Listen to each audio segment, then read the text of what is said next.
faut éviter au maximum les primes, les subventions, les aides, et il faut vraiment régler le problème par des allègements de charges dans la durée.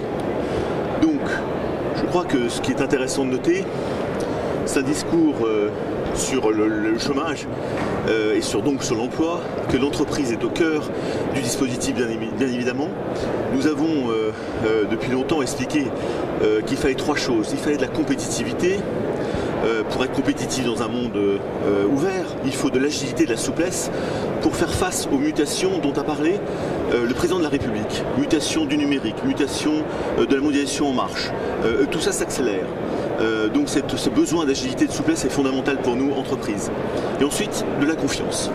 Donc si on revient sur la compétitivité, oui, il a évoqué l'idée de transformer le CICE en allègement de charges que nous avons demandé depuis le début. C'est une bonne chose. Deuxièmement, en effet, il a proposé des primes de 2 000 € pour toute nouvelle embauche sur les entreprises de moins de 250 personnes pendant 2 ans. Cette histoire de prime, je dirais, en effet, nous préférerions quelque chose de durable. Une prime, c'est évanescent, ça peut s'arrêter. Donc je pense qu'il est important que ça soit vraiment des allègements de charges dans la durée. Ensuite, si vous voulez, nous regrettons que sur la partie agilité-souplesse, il n'y ait pas de mesures sur le contrat de travail. Nous avions demandé, non pas un nouveau CDI, mais nous avions demandé un CDI avec des motifs sécurisés de séparation.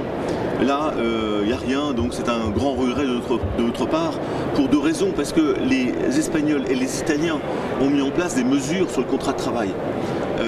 Et en plus, ça n'aurait rien coûté aux finances publiques.